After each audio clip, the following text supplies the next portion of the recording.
right, welcome everybody. Shane Carter here, Hampshire Capital, along with our VP of Investor Relations, Eddie Austin. Eddie, good to see you again today. You too, man. How are you? I am doing just great, thank you. Good. So let's let everybody know, what are we going to be talking about today, Eddie? So, I've had a lot of meetings lately, and I've been on a few podcasts, and the hot news on the street right now is buying properties in positive leverage versus negative leverage. What do I mean by that? Mm-hmm. So, pre-COVID, we bought properties in positive leverage. We still know there's operators right now that is buying properties using negative leverage. What is negative leverage? So negative leverage is your cap rate compared to your interest rate. Before we were buying properties at a 3 or 4% interest rate, and the probably going in cap rate was maybe a 5 or a 6. Now we're buying properties at a 5-6% cap rate, maybe even a 4 on a Class A asset, but our debt is like 6 to 7%. So now it's not a positive leverage situation; it's a negative leverage situation.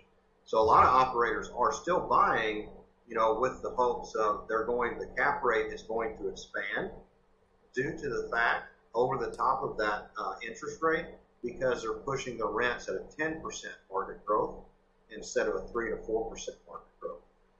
So Yeah, I always underwrote properties 2.5% to 3%, and now people's pushing the 10 mark. Yeah, and I think that's a mistake, right? I mean, Yeah. I think that's going to be a major mistake if folks are trying to buy that way right now. Look, I tell everybody I talk to when they ask, hey Shane, how's it going? What are you looking at in the market? What are you buying? I'm like, look, not too much, because we're really, really careful about what our going in basis is. I think the year 2023 is the year of get a good basis if you're going to buy something. Assume fixed rate debt products. If you have low interest rate debt, I think that could be something that we would jump on. But and you're absolutely right, Eddie. No more than 3% market rent growth. You got to have a positive yield on cost, which is really just directly tied to, look, is there a good rent growth story? Is there a kind of mark to market story, and also a pro forma rent for a renovated product that makes sense in this environment for the subset? Yeah, absolutely. And another thing is, I always question operators that are buying and are pushing the envelope on this 10% rent growth. Yeah. Is how much rent retention do you have? It's one thing to write on your business plan that you're going to rent rooms that were historically $700 a month, and you're going to turn around and rent the same room for $820 a month. You may get that day one, but 2 or 3 months from now may be a different story. So that tenant signed up a 1-year lease, and then they're not able to pay the rent in 2 to 3 months. So now you're stuck with an apartment under a year lease, and you're going to have to file an eviction. That's going to take some time. And it's really unfortunate because it's not really fair to the tenant. In our company, and if you go to our website and you kind of look at how we structure our company, through our ESG philosophy and stuff like that, we're raising equity and we're buying properties to better communities. I don't feel like coming in here with a wrecking ball and just coming in here and raising the rents 10% on every lease that we renew or every renovation product that we bring on the market. That's not good for the economy, and it's definitely not good for that area. So, it's really a business plan with a grenade in it, with a pin pull, because, eventually that's going to catch up to them. Yeah, you may have put it on your business plan that you're going to get 10% market bumps, rent bumps, but how long is that going to last? Can you retain tenants at that? I think not. Yeah, absolutely right. And look, we all know that a pro forma and a business plan is never 100% right from day one. But I think the point is, it should be incorrect by being conservative, right? And you should be able to overperform that, not press the envelope so that you can acquire something and then hope that everything goes exactly according to plan. Because, look, we all know, we've been doing this long enough. It just doesn't. It just doesn't go according to plan. And so if you're sufficiently conservative in your projections and underwriting, it gives you an opportunity to, number one, be safe when things don't go as planned, right? Because you have that conservatism baked in. And number two, it gives you an opportunity to overperform your return metrics to your investors when you do execute and things do go well and you do get that upside. Well, in the raising money game and in the 506B, 506C world, or in the syndication world, which again, 506B, 506C, you need to really raise money correctly and to raise it for a long period of time, you need to be an under-promise, over-deliver type, know, like, and trustworthy person. Yeah. And when you're out here too many times telling people about they're going to make a 3x multiple, when you know damn good and well that property is probably a 1.8% multiple, that's a much different spread.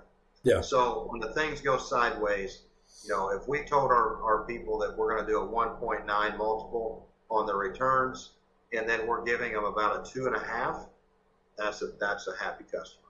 That's a happy investor. Yeah. And I think that this positive and negative leverage thing, it was easy to do multifamily back in the day. Now it takes a skill set.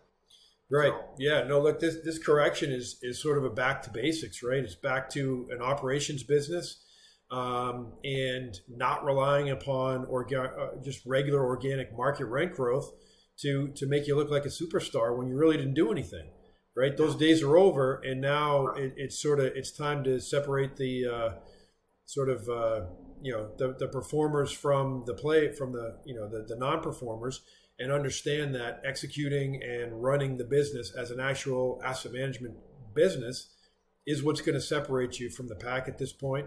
And you can't just rely upon overall market wins to help you out. To me, this is good and healthy for our business and for our industry. I feel like the last 5 years, well, obviously we know post-COVID it was just grossly overinflated, right, due to the capital that was pumped into the system to fluff everything up. But even prior to that, I think the run-up was just unsustainable and just inappropriate for the market. There was a lot of gains made and taken off the table, and a lot of people, I think, got the wrong idea about what being a multifamily operator is.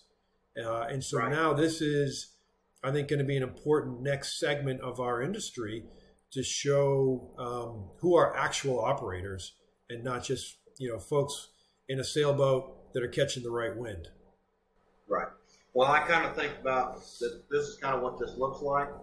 So, that fake pump of appreciation, that's going to come back to a normal standard. And not too many people are exit properties in 2021. They turn around and bought new properties. So in that fake period, they paid an astronomical amount. Well, what's going to happen is we're going to go back to kind of post 2019, right in that range. Now you got a piece of property you're going to sell for a 2024 basis. Yeah. You paid a 2021 basis. That's right. That's right. But everybody said, oh, well, I can raise my rents 10% every year. Not without rent retention, you can't. No, you can't. So I think there's a lot of operators feeling that pain right now. Yeah, and there's going to be more and more too over the balance of this year, right? I think you're going to see more and more of it happening, and it's unfortunate that is going to hurt some folks, but the reality is, if you had sound fundamentals from the get-go, then you wouldn't be in that issue, but. We're going to go out. We're continuing to do it right now and help as many people as we can. Fix as many problems as we can and help as many situations as we can. And that's really going to be our focus this year.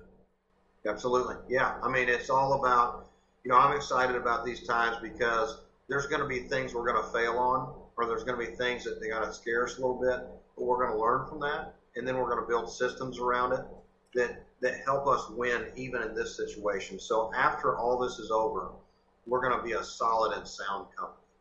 And, and we can teach other people how to do that. Yeah. Look, we already got the building blocks. We already have the kind of big picture systems and process in place. Now it's just a refinement and continued refinement of that. And look, I think I told you earlier, Eddie, I got a phone call this morning from another owner operator who's got a big asset, and it's a problem. And he had talked to me, 4+ years ago about buying it, and now here he is again on my doorstep saying, look, Shane, I need your help. Are you still interested in buying this asset? Yeah. And let's get creative. Let's figure out how we can do this. And there's a lot of those situations, unfortunately, that are out there. And I am going to try and help him. Right? We're gonna try and see if we can structure something that makes his investors safe, and allows for a win for us and our investors with some major upside. And so he is the operator. He's not going to get anything, right? And that's unfortunate, but he's going to get something. It's a lesson. Lessons cost money, and good lessons cost life. Right. That's right. Unfortunately, yeah. But sometimes the lesson is what you get from something is a lesson, and that's part of it. And it's one thing I'm proud of with our company is we've had lessons, but they haven't really cost us much money. Mm-hmm. And we're able to do things that we can help other people and put systems in place to help them out. Another thing is we've been talking about your investors today, and I just want our investors to get excited about something, because Hampshire Capital, hopefully this month, will have its first fund. No longer doing syndication, doing a fund. Yes. $50 million in size, 506C, for the purpose of buying multifamily assets. And you guys know us. We're only buying 300 to 600 doors at a time. And that buy box is 50 to 70 million bucks. And historically, I believe we're going to probably target around a 16% IRR return, and probably a 1.9 to 2.2 multiple, somewhere in that range. Mm-hmm. But again, conservative. That's right. Yeah, and we'll look. We don't have time for it on this one. That's a whole other episode that we need to do here, which is not only the fun, but but what are appropriate expected returns in this new environment, right? Sellers are now having to adjust to the new environment. And frankly, I think LPs need to adjust to the new environment as well, which is that, those sort of, 20, 24, 28% IRRs and, 2.5x equity multiples in 18 months. Look, folks, those days are gone. And that was inappropriate to expect that then. And it's just simply not good business metrics to be thinking about. What we should be thinking about is, are we investing in solid asset-backed investments that are forced appreciation and a sound business plan where there's a clear basis story and a clear rent growth story, where we have the ability to far outpace not only inflation, but let's say the generalized equity markets that we compete against, so that it just is a simply intelligent hedge and risk hedge to invest in multifamily assets. And that's the story that we need to be really focused on. Yeah, absolutely. So guys, please like and subscribe on the channel, because it helps us out. Share this with your friends, because we're going to be bringing more and more information. And just like Shane said, we're going to do a full podcast on just that. What should people expect on today's market? Inside returns, what should they look like? Because it's going to be an adjustment. Yes. We're not finding properties with 3 and 4% interest rates that brings down investment returns. So, what is the new norm? Mm-hmm. We're going to outline that for you in the next episode. That's right. All right, Eddie. Well, thank you. Another great episode in the books, and yes, appreciate your time. We'll see you on the next one. Absolutely, my friend. We'll see you.